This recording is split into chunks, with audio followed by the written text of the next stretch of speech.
What's up, everybody? Happy 4th of July. I've got my 4th of July gear on today, celebrating our nation's independence. Always fun, but we couldn't go without a video. You guys needed a Melly update. And one of the updates is it stopped last week and is not coming back until next Monday, July 10th.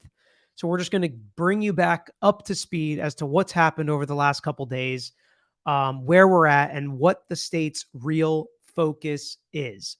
So hit that like button if you haven't already, and make sure you subscribe to our page. We are climbing towards 250K, and maybe we will cross that barrier during this video on 4th of July. How fun would that be?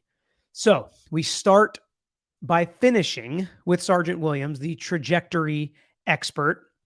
And on redirect, we finished cross. He basically just ended cross, and then we jumped right into redirect. It was a pretty short redirect, but one of the most important things the state wanted to get out on redirect is confirming that he confirmed this shooting could not have taken place outside the car, because you have to kind of narrow it down, right? You get rid of the drive-by shooting. Okay. The state has done a pretty good job at that. Now you got to get rid of the fact that it could have been anybody outside the car. Once you get rid of that and you prove that it happened inside the car, you have to figure out which seat inside the car. And then you have to figure out who was sitting in that seat. And we build more on that as we go today. But first, let's listen to him explain how he knows, based on the evidence that he reviewed and his expertise, how he knows that this did not happen, or this crime was not committed by somebody outside the car. I'll ask you with regards to the multiple times as to how did you rule out that someone was outside the car? Why? Why did you do that? And that was explained to him also multiple times. It's the blood. Some experts can't help themselves. Like, I explained it to him multiple times, but that was on the headliner, the lack of blood in the passenger side rear seat, and the GSR that was inside the vehicle. Okay. With regards to ejection pattern testing, State Council. Bold outfit by the sergeant today. I think that might be a white jacket and a white tie. But he's basically saying where the GSR was and where the blood was inside the car rules out anybody outside the car. Now, I think the defense still has an argument against that, but at least you give the jury something to hang on to when they try to, eliminate all the other possibilities that the defense attorney was pointing to as potentially other suspects or defendants that were not ruled out in his opening. Ask you about. If you're going to do an ejection pattern, what would you have to do? You'd have to have the firearm, and you'd have to have the ammunition to conduct that test. And in terms of the time frame on the casings, is it important to find them immediately after? It would be very important to find them immediately after. So a month delay in finding them. Could you do ejection pattern testing if it's a month later? You can, well, if you have the firearm, you can do ejection pattern testing. How it would apply to on the side of the road, you would have to do that on the side of the road with that firearm. So another thing the defense harped on was, why didn't he do this certain kind of testing? He said it was impossible because he didn't have the firearm. She's also saying because of the delay. That kind of works into the defense's argument, but overall, no firearm, you're not going to be able to do that testing. So it wasn't a negligent investigation. They did the best they could with what they had, is basically the argument she was making. Then a little bit later, another interesting discussion happens about the build of the defendant, how important that is. I think based on the blood patterns in the seat, like we talked about before, where somebody was obviously sitting there when the spatter happened. It must have gotten on them because it didn't get on the seat, and it would have, based on the patterns, the spatter would have gotten on the seat if nobody was there, like it did the other parts of the seat where nobody was sitting. But a very kind of interesting description of the defendant, which we'll talk about. But then also, the state really is bold and brazen in this case and takes another step that I think could be a potential misstep, because it doesn't sound like this was something she talked about the court beforehand with, or defense beforehand with. And I'll kind of give you my live reactions before I watched the entire day of trial to figure out at the end, which we'll watch together, what the court actually knew about this. The defendant in this case, you said you measured him? Yes. Do you recall about what date that occurred on? I've never heard. If we need to refresh your recollection, please do. November 30th of 2021. And at the time that you measured him, Was it here in the courthouse? Yes, And that's where your office was at the time? yes. And could you describe his build? He's slender, but he's tall but slender. So he's slender. First off, he's sitting right there so the jury can see him, but he's slender. He's tall, but slender. Just a smidge of credibility, because I was like, man, I thought he was short for some reason. And we're about to hear now how tall is to this sergeant. And in terms of, would you say that he has broad shoulders? No, Slender is literally the opposite of broad. And you said he was 5'6", right? correct. 5'6", and he says correct immediately. Then he looks down to his notes because he's a smart guy. So I was going to say he's not dumb, but I decided to say he's smart is the nicer way to say that. I did not mean to say he's not smart. He is a smart guy. So he looks down, he's looking at his notes, and he's like, did I just say this guy's tall? That's 5'6". I mean, like, objectively, maybe that's not short, but objectively that's not tall. I think average is like 5'9", 5'10", something like that for an adult male. So 5'6" is definitely not tall and slender. He could have just gone with slender. So now if I'm the jury, if this is a big deal about the defendant's size, I'm looking thinking he's not tall. This guy said he's tall. This guy kind of realizes he made a mistake, I think. And once again, it's one of those things where it's like, why? Why do this? I don't really think you needed to describe his build like this. The jury is looking at him. And this is going a little too far. Now is where the prosecutor starts to make steps, I think, are missteps. Not that. That was just kind of a weird description of the defendant. But now let's listen into what she does. In terms of that car that we were talking about, what's the best way to get an idea of how big the inside of that car is? So the car, what's the best way to get an idea of how big the car on the inside is? You can measure it, or you can also view it. And where's that And it seems like this was practiced with these two, with the lawyer and the witness, which is nothing wrong with that. But he says you can either measure it or you can view it. Okay? car right now? That car is in the forensic unit, forensic processing garage right now. Is it available? And she said, where's the car right now? He said it's in the crime scene processing unit. That car is in the forensic unit, forensic processing garage right now. Is it available for the jury to view this morning? Yes. Is it available for the jury to view this morning? And he says, yes. Your Honor, may I approach? And then she says, Your Honor, may we approach? We've seen jury views before. Everybody that's watched the Murdaugh case, nothing wrong with a good jury view if it's necessary. But I will tell you, the vast majority of times jury views happen in cases, they're agreed to by the parties, or a motion is filed with the court. There's arguments made if the other side wants to object, and then the court makes a decision. And I wrote my live notes where if she didn't discuss this with anybody and then just said that to the jury, and they don't end up viewing the vehicle, now it very clearly looks like the defense wants to hide this from the jury, does not want the jury to view this vehicle, and that is absolutely prejudicial to the defense. So I was thinking maybe they did talk about it. Maybe she's going to set up a jury view. Well, later on, we get our answer to that. And stick around till the end if you want to know whether or not anybody knew about this and whether or not the defense is going to object and what's going to happen about the jury view. And remember his answer when she said, oh, so it's downstairs in this building. Is it available for view this morning by this jury? And he says, yes. Is that a true statement?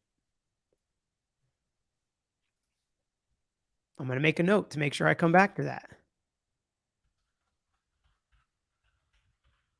All right. Next. They start arguing about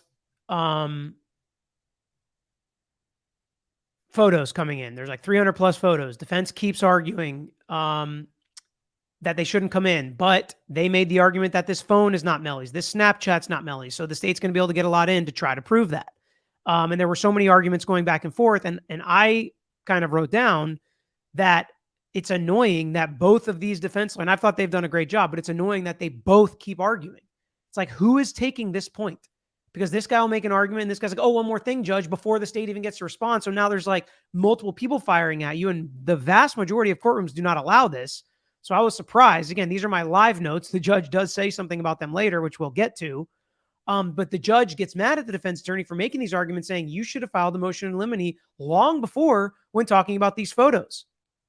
But the defense responds. And the defense is actually correct here. So again, while certain things they did, I was like, come on, guys, you know better than that. But They actually corrected the judge on his argument. In my opinion, the judge didn't say like, oh, you're right, I'm wrong.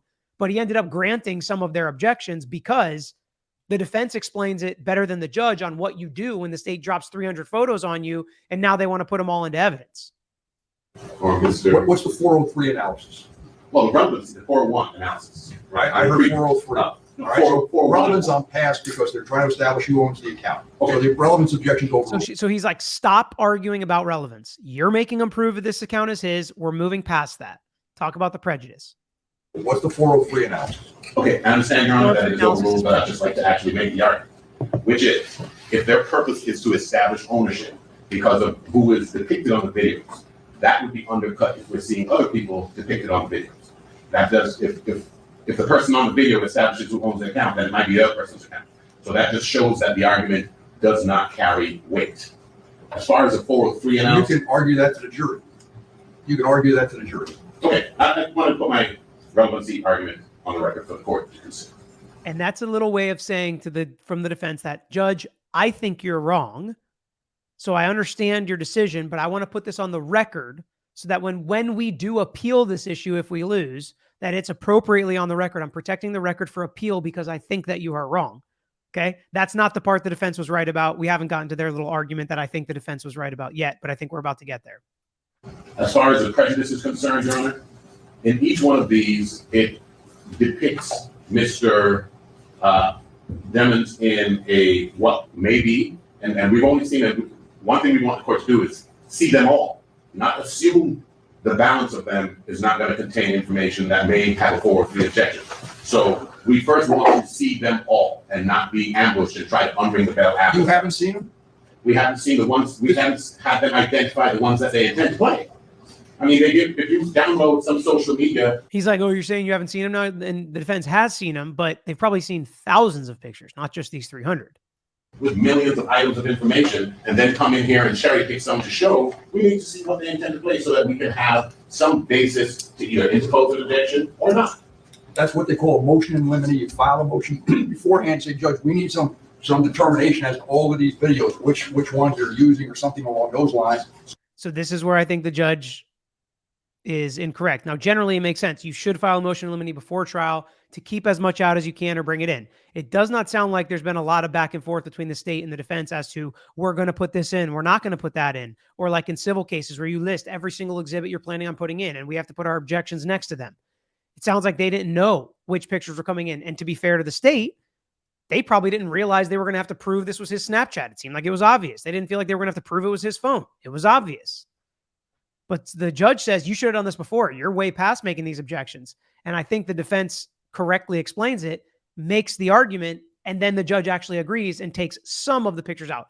200 plus pictures still come in, but there were a few that came out because they were prejudicial. So we're not sitting in here while the jury's sitting in the jury room saying, what are they doing out there? The other reason for the rules of evidence and the need for authentication is before they admit it into evidence, at the time, they establish its relevance. So this is the time for that. Not us asking, looking at. The defense is right. This is the time for it because we don't know what they're going to put in, for what reason, or when. So even though they're authentic, it doesn't mean they're relevant to come in, Judge. So if we made that argument motion in limine, you would say, well, let's see how it plays out in the trial. We've all seen that before. Well, now we're seeing how it plays out in the trial, Judge, and now is when we have our argument. So this is when our objection. So this is when we want to make our argument. He's right. And the judge understands that, listens to their argument. At 16 million items and saying, out of these, we are going to ask you to eliminate 14. The proponent of the evidence is the one that carries the burden of establishing the relevance of the evidence they propose to admit.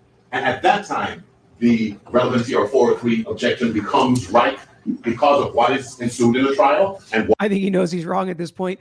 This is a really good judge, by the way. I really do like this judge. He's doing his best. He's trying to keep it moving. It's very contentious lawyering on both sides. He's been really fair. He's kept it pretty light. So I do really like this judge, but I think he realizes the defense is right at this point, especially when there's millions of photographs. It's not the defense's burden to go through all million photographs and say, these 903 photographs are irrelevant or should be struck. These 97 are good. No, it's up to the state to say, we're going to use these 97. Then the defense responds with, these 12 of the 97 are not relevant, are not authentic, whatever the objection may be. And the way the defense explained that is correct, not the way the judge initially said. And the judge is just showing his frustration at this point. Like, you guys keep saying you haven't seen this stuff. You've seen these pictures. why didn't you object to these beforehand? And the defense is explaining why. And so the judge makes a call. And again, the judge does not hold this against the defense. And he does end up striking a bunch of these photos. So I'm going to jump up ahead for a second to show you when the judge correctly does come on to the defense here and say, guys, one person should be arguing here. Is the juror hearing the voice and seeing? And this is, we're talking about now the victim's mom comes and testifies. We're going to talk about that in a little bit, but I just want to, the judge and the lawyer interaction here is what I'm looking for. Remember thinking and developing a sympathy and maybe feeling like they owe them. So there's, even if they don't become emotional, the risk of that happening does exist. When they show, autopsy photos and everything else, there's all types of, and the jurors are explained to try to, you got to separate the emotion from it. It's part of the jury instruction that we give at the later time. Just note, Serious case. And you see how one lawyer made the argument. Now the other lawyer on the same team is coming up to make a different argument, responding to the judge again. That's annoying. And that when it happens once, it's no big deal. But when it happens throughout the whole trial, which it really has felt like it has happened, it makes it so much more difficult on the judge, makes the arguments take so much longer, and is appropriately not allowed. Like appellate courts have appropriately allowed judges to say only one lawyer makes the argument. It's certain pictures and certain things are emotional. The jurors are explained that in the instruction that they're not to let emotions play a role. we understand the court's ruling, note our objection, and we certainly don't want to stand up and object of this testimony in front of the jury, because I think that draws more attention. So if the court will allow us to have an objection to this. Do they have any objection to it? Standing objection? Just for the record, Your Honor, they might as well say they look for Jimmy Hoffa because they made no effort beyond what they already know, or they just. Again, now it's back to the other lawyer who's had a second to think more of his argument, so now he has more to argue. And this is all about Christopher Thomas's mom coming and testifying to ID him. The state had to prove. They tried to get other people to ID him. They couldn't. The defense was annoyed because they didn't actually try anything that they hadn't tried over years. They knew those people weren't going to be able to come and testify. So the mom is the one that's going to have to testify. And yet the state has let her sit there and listen to the entire trial. And the defense said, when Mr. Demon's mom wanted to come, we put the court on notice. The court allowed it. We had that discussion. They did not have this discussion. The state said they're not going to call Mr. Demon's mom. And they said they were not going to call Mr. Thomas's mom, but now they are. And they're saying because other witnesses are unavailable, but they're not actually unavailable. They didn't try to do anything to make that argument. That's the argument that's going on here. Judge ends up letting her testify. We'll talk about that.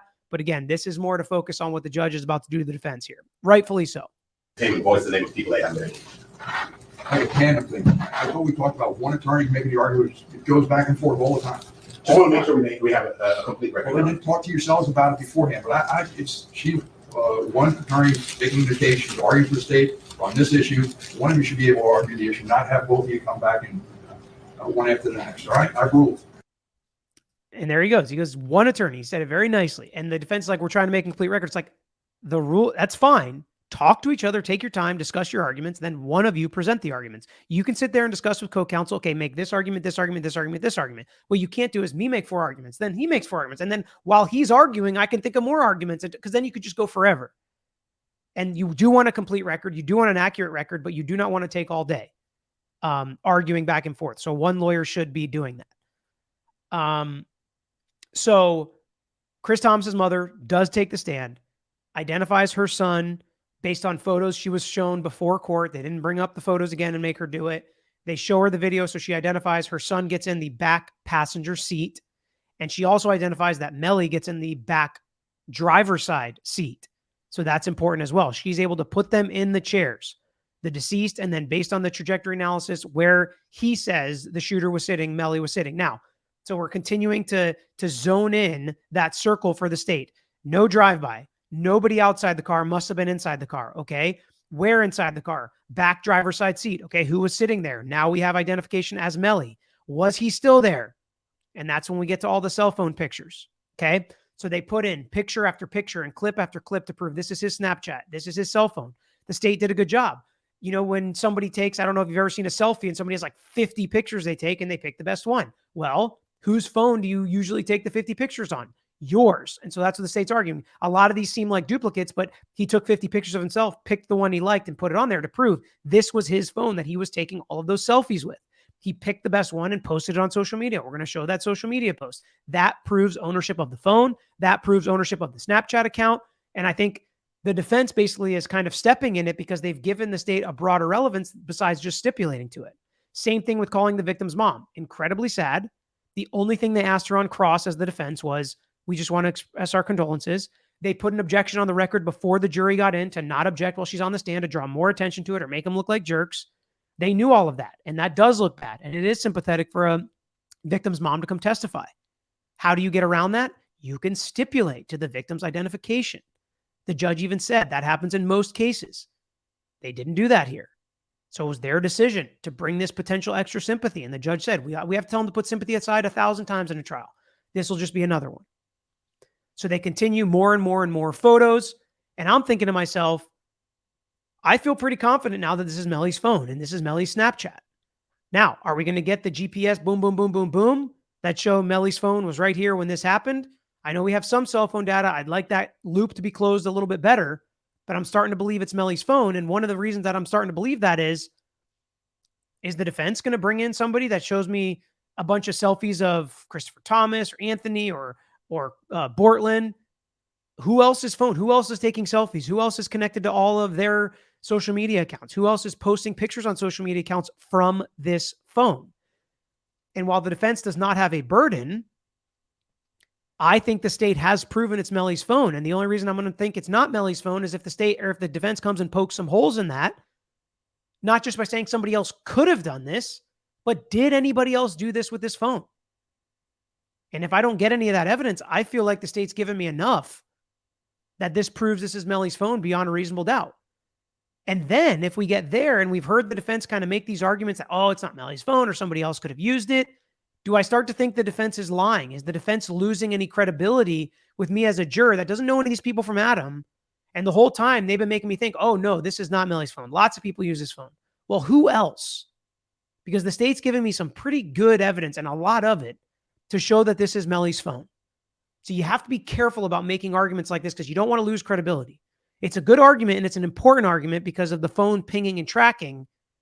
But if they're going to be able to prove it, do you start to lose credibility? And that's something you worry about, right? And it's just one thing, right? A lot of things happening in the case. I'm just kind of diving into the cell phone data because they showed so many pictures today. So in the middle of the day, but the last thing we're going to talk about before they're taking a week off and things like that is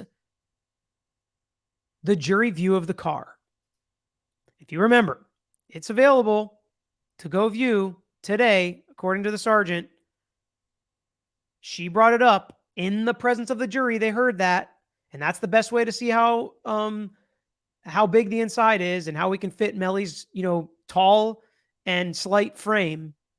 So let's hear the arguments now from both sides about that jury view of the car. Jury can go and view the automobile, and we have been presented with a written motion that they had fashioned very quickly, nice and efficiently. We want an opportunity to respond. And so we would object to the viewing of the vehicle today. And if they're going to take 45 minutes of the jury's time to take out photos digitally, and that's all they're going to do when we come back and play them, we might as well conclude and pick this thing up on the 10th when we return. So that's just my suggestion, and it's predicated on understanding of what state has. Defense basically says, we don't want it to happen today. We have some arguments against it. I see no reason for it to happen today. Since it's available today for us to be able to do this morning, and they're just going to play, this is before they played those extra pictures and videos, but if they're just going to play pictures and videos the rest of the time, let's just do that and wait for another day to view the car. That's what they present. If the judge decides we should view the car after our arguments. Thank you. So what is it that you need to do to prepare for the motion to do jury view? Well, look at some research, particularly with respect to the purpose for that the state has advanced, which is to demonstrate the dimensions of the inside of the cabin of the vehicle. If it is to do that, the jury going and viewing a vehicle with 5-year-old congealed blood in it, total scene, we might very well be able to find a substitute automobile That is Basically, he's just saying, Judge, we may have a better idea. We don't want him to go see a prejudicial scene. Maybe we'll do a substitute car, same measurements. If the only point is because she laid the foundation, the only reason to view it is to see how big the inside is, measure it, whatever it may be. The state ends up saying it's not prejudicial. There's not blood everywhere. But he's just at this point saying, Judge, we need time to figure out our arguments and make them. We don't know what they are. It's been sprung on us, is what it sounds like. clean that we can rent that will serve the same purpose. So if the court is of the opinion that the state is entitled to have the jury examine the dimensions of the vehicle, they can do it in a clean vehicle where there's no prejudice. So we want an opportunity to go rent one so they could go and see it, opportunity to find one that is of exact dimension so there'd be no prejudice, and proceed that way, and an opportunity to research whether or not under the circumstances they'd be entitled to do it at all. In addition to that, Your Honor, we'd ask the court to review. And this was before, again, he told them to stop both arguing because once again, they're going to both argue. But this is actually a really good point. So the assistant defense attorney is about to now make an additional argument that the court's already ruled on a jury view. The Judge Siegel's order denying the state's motion for review by jury of the proposed scene on the grounds that there are numerous photographs. So he did say it right because there's an argument about this in a few minutes. He said Judge Siegel, the prior judge, already denied the jury view of the scene. So not necessarily the car, but the scene out by the Everglades. So that's what they asked to view. Judge denied it. This is completely new, which is why I just hate that the state did this. I would be so annoyed if I was the defense that the state did this because now they've already put it in front of the jury. So no matter what, either we have to go let them view the car. If we think it's bad for our client, that's prejudicial. If we object to it, then the jury's going to think we don't want them to see the car, also prejudicial. So this is yet another reason for appeal to me that the state did this without asking the judge or telling the defense or filing the they filed a motion to view the scene. Why didn't they file a motion to view the car? Come on, Judge. The exact language is the state has ample evidence from which a jury can gain an understanding, and in this case, the place where the alleged shootings of the vehicle out of 27 occurred. And as such, the court. And the court said they don't need to view the scene because there's ample evidence, like with the pictures and things like that, for the jury to get a good idea and understand this evidence. So the same would ring true of the vehicle, even though we're talking about the scene. There's been thousands of pictures shown with the holes and the poles through it and everything. So knowing that the prior judge has already ruled like that, to me, I would argue this is totally inappropriate that the state did this. Totally inappropriate that the state brought up a jury view in front of the jury with an expert saying it would help, and then it not happening because the jury's not stupid. They're going to know the defense didn't let it happen. So my guess is that if they don't have a jury view, there's going to be some corrective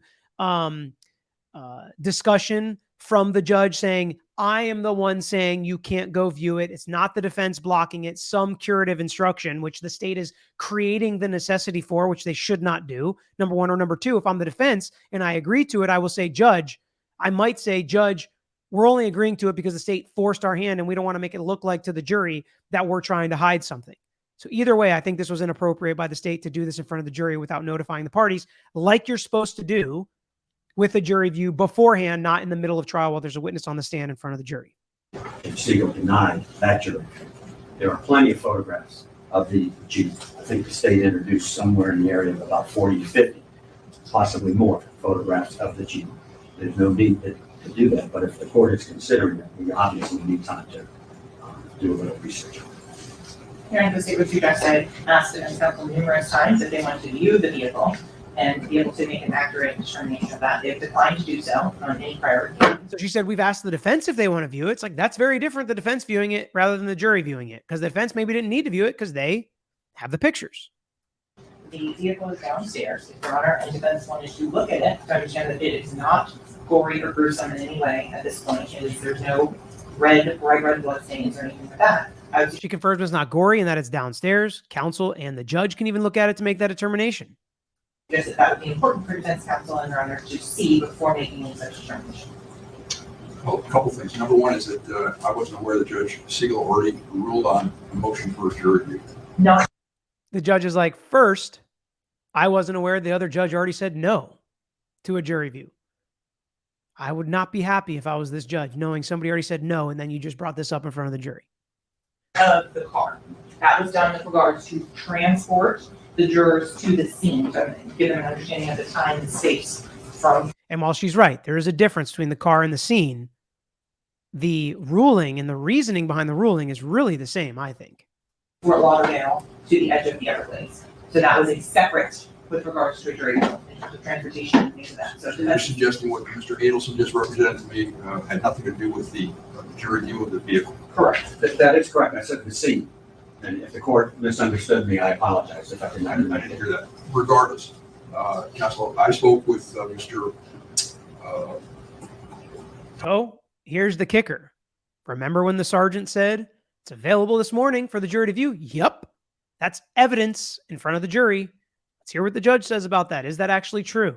Tom Wolf, who advised me that you mentioned to him this morning about the jury view. He came to me, and then I got a call from Captain Tianga telling me that it would basically be impossible to do a jury view today. Come again? He spoke to some court personnel who said the prosecutor reached out this morning, not putting anybody on notice, but she reached out this morning, the same morning she asked the sergeant the question on the stand and said they might want to view it today. And he has basically told the court that would basically be impossible for them to view it today, not this morning. Because again, morning is before noon. So 3 hours-ish of court time.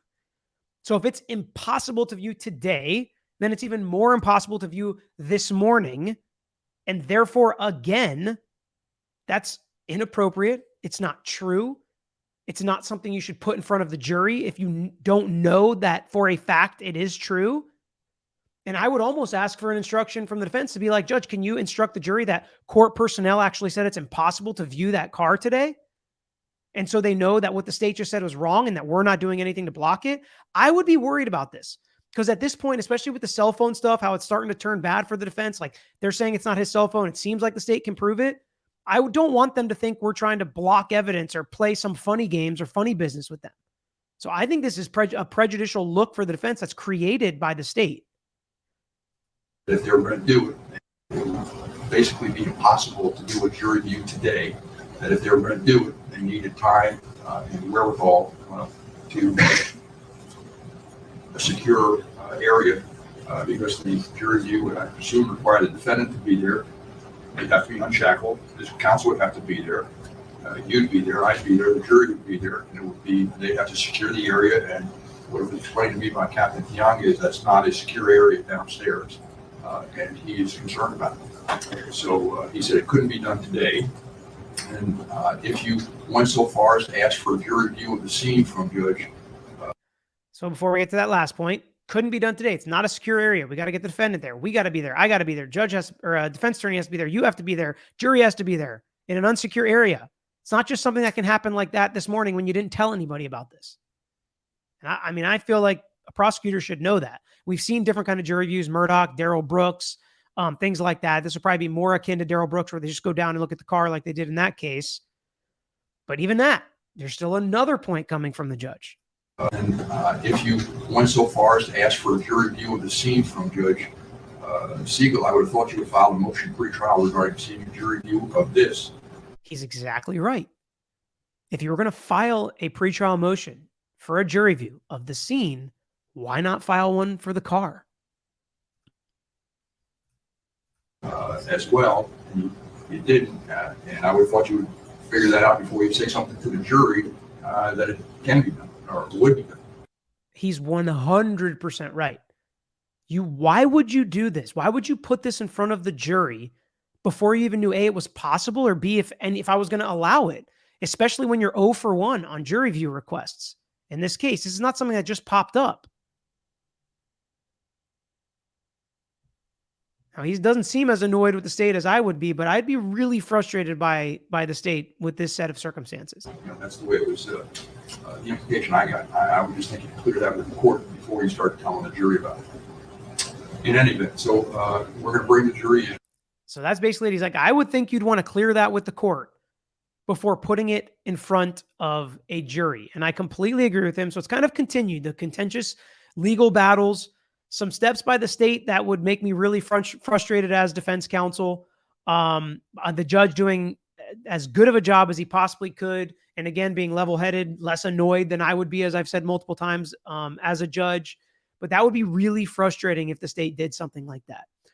Let me know what you think in the comments. Do you think they're going to do a jury view? Do you think the defense is going to object to it? Any other questions you have while we have this week off? Maybe we'll do a Melly Q&A another day this week. Hope everyone's having a happy 4th. Enjoy the time off. Enjoy the time with friends and family and celebrating our nation. I appreciate everybody joining me. Hit that like button if you haven't already and subscribe to our page. Hit that reminder bell so you don't miss any of our future videos. But for now, it's time for me to go celebrate. I'm actually recording this on July 3rd, the day before. So I'm probably already hanging out, having a good time. Hope you are too. Until next time, I'm out of here. Thanks for watching another episode of The Lawyer You Know. If you enjoyed the episode, please hit the thumbs up and share with your friends who may be interested here on YouTube. And don't forget to subscribe. You can also follow us on Instagram, Twitter, Facebook, and TikTok at Tragos Law is our handle. And don't forget to listen to the Lawyer You Know podcast featuring new episodes every week. If you have a case you want to talk to us about, if it's a personal injury case, wrongful death, catastrophic injury, car accident, or slip and fall case, please email us at lawyeryouknow@gmail.com. And of course, all these links I just mentioned are included in the description below on this episode and every episode. So until next time, this is Peter Tragos, the Lawyer You Know.